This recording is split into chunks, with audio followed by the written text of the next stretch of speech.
தேர்தலில் 4ஆம் கட்ட வாக்குப்பதிவில் இளையோரும் பெண்களும் அதிக அளவில் வாக்களித்து சாதனை படைப்பார்கள் என பிரதமர் மோடி நம்பிக்கை. ஜனநாயகத்தை வலுப்படுத்த வாக்களிப்பது நமது கடமை என்றும் பிரதமர் அழைப்பு. ஒவ்வொருவரின் ஓட்டும் ஜனநாயக உரிமை மட்டுமல்ல, அவரவர் குடும்பத்தின் தலைவிதியை மாற்றும் வாக்குகள் என்பதை மறந்துவிடக்கூடாது என ராகுல் காந்தி அழைப்பு.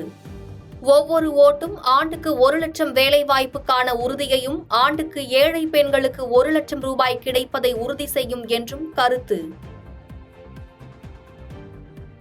கடப்பா தொகுதியில் உள்ள வாக்குச்சாவடியில் ஆந்திரா முதலமைச்சர் ஜெகன்மோகன் ரெட்டி வாக்களித்தார்.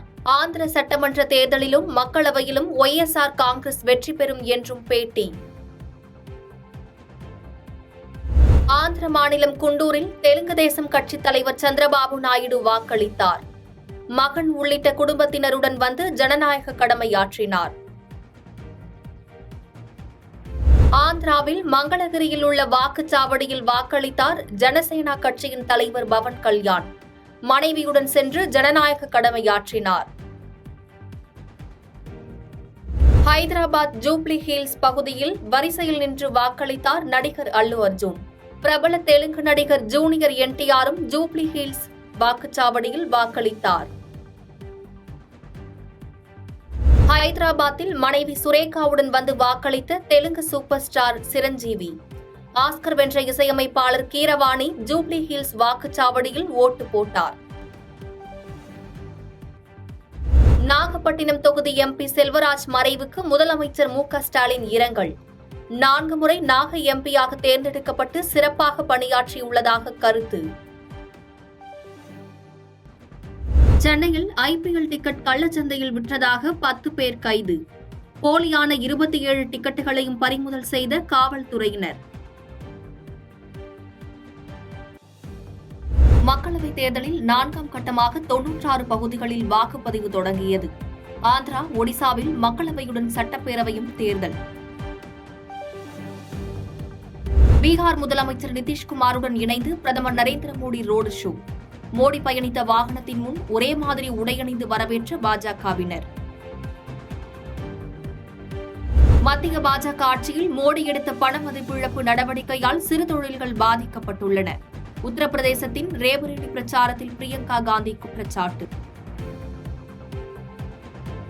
சத்தீஷ்காலி விவகாரத்தில் பாதிக்கப்பட்ட பெண்களை திரிணாமுல் அச்சுறுத்துவதாக பிரதமர் மோடி குற்றச்சாட்டு.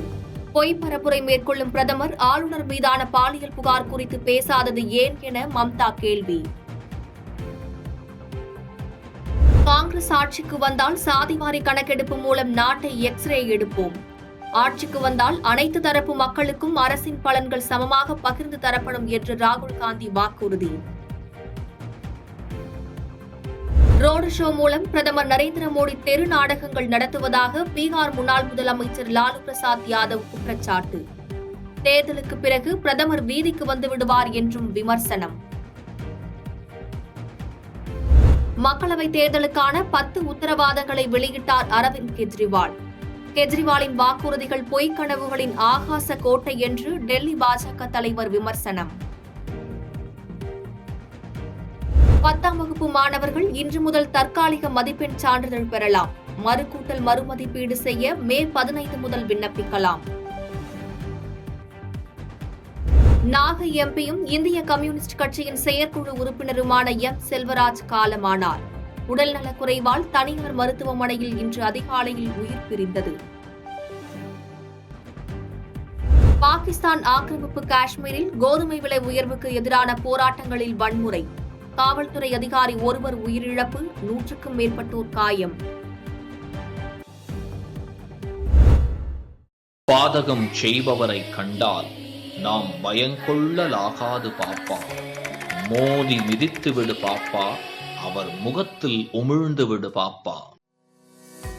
அண்மை செய்திகளை உடனுக்குடன் தெரிந்து கொள்ள இணைந்திருங்கள் இயம்நாடு தொலைக்காட்சியுடன்.